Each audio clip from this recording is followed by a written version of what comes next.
Mrs. Paxton is staring intently at something on her screen when I walk into the room. She does not seem to notice me, too focused on the clicking of her mouse and whatever she is reading on her screen. Walking to my desk, I set my stuff down and sit to begin on my journal prompt. Louise walks in as I am finishing up, so I rise and scan my hand down my body with pride. I kept my clothes on. I sure hope so. A girl across the row from us sneers at me, and my face drops from embarrassment as I throw myself back into my chair. Louise loudly laughs as she sets her backpack next to her chair and leans down next to my ear. You're such a good listener when you want to be. I turn my face slightly, whispering with bratty energy. I refuse to listen to anyone but you. Louise snorts. You barely listen to me. Nodding, I retort. Exactly. One of my classmates calls across the room. Mrs. Paxton, what are you so focused on? Is something going on? Mrs. Paxton looks up, seeming to only now realize she has a packed classroom. She stands in a hurry and grabs the file folder from her desk. As she walks to the front of the classroom, we all wait in anticipation. To answer your question, I was looking up a writing competition that is being held very soon. The only rules are... She holds up one finger, then a second as she talks. You must be between the ages of 14 and 17, and you must live here.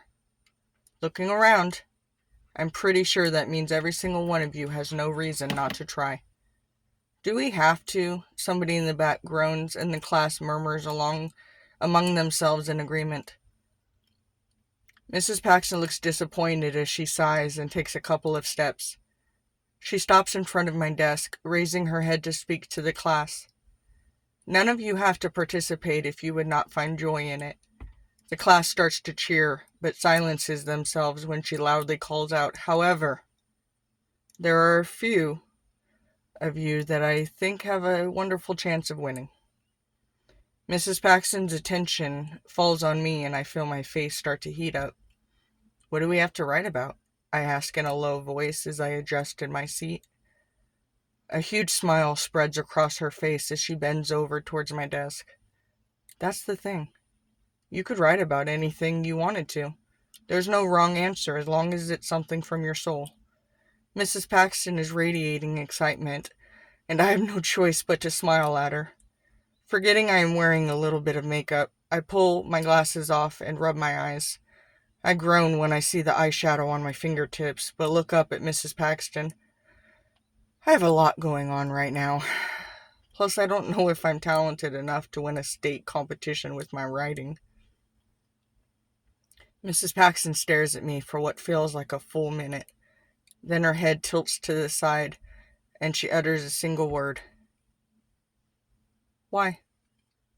I blink in confusion. Why what? Mrs. Paxton straightens her head again, lifting her chin in suspicion. Why do you think you are incapable of winning a writing competition? Who told you otherwise? I stare at the folder in her hand with disappointment, fighting the memory of Tyler's advice. Nobody, I told myself that.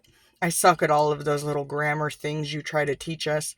I put far too many commas, yet can never remember which punctuation to use before a quote.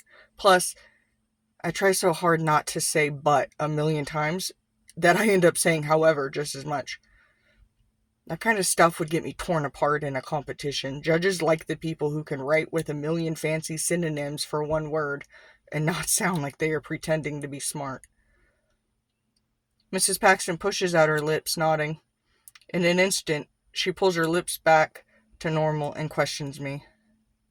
Miss Manning, what is my motto? Don't hold it in, speak about it. If you are unable to speak about it, write it down. I repeat her mantra verbatim. Mrs. Paxton watches me for a few seconds, and it seems possible she's reading my mind. The rest of the class has gone back to their conversations as she moves around my desk, bending her knees to lower herself next to me. Nobody sees her look up at me with knowing eyes.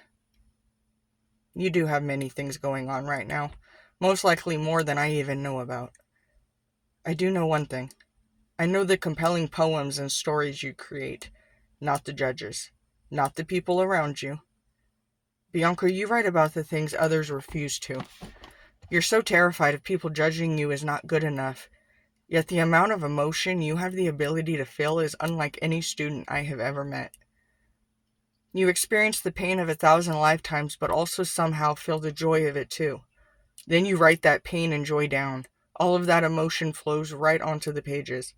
Do you know what happens then? Other people now have a way to speak the words they were not able to previously. You are the bad guy, so they don't have to be. You are the shining light in a dark world. You are the voice of the voiceless, Bianca. And that could change your entire life in ways you can't even possibly understand at 14 years old.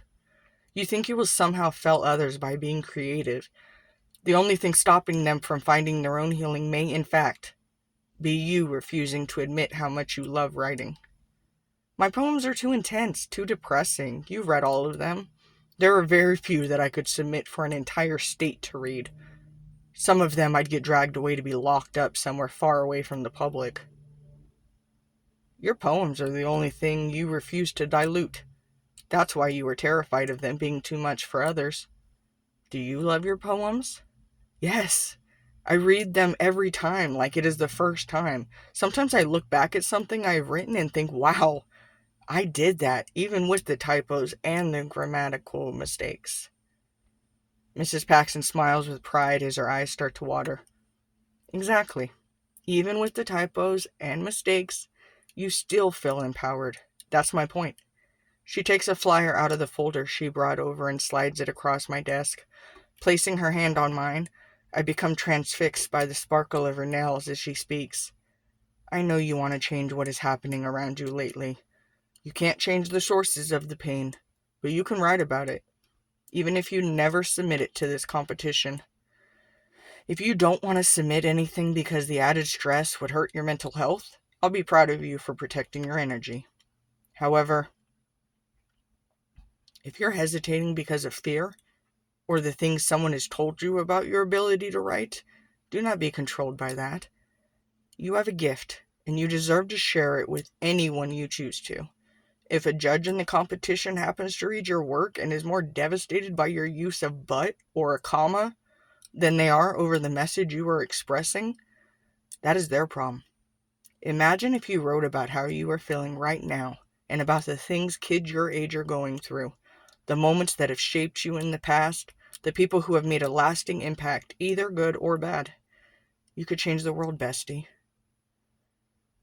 Picking up the piece of paper, I look it over. Mrs. Paxton said I could win, but Tyler said I need to improve before doing this type of thing. Who was right? I look down at my teacher, smiling in appreciation as I set the paper back down. You think I could be a published author when I'm your age? I know for a fact you could. My students are capable of achieving many dreams they don't currently think are possible. I'll just spend every day reminding you all until you believe it too. Placing a hand on my desk, Mrs. Paxton groans as she stands back up and her knees pop loudly. Just think about it and let me know what you decide. I will. Thank you. With a wink, Mrs. Paxton leaves my side and starts to make her way across the front of the classroom.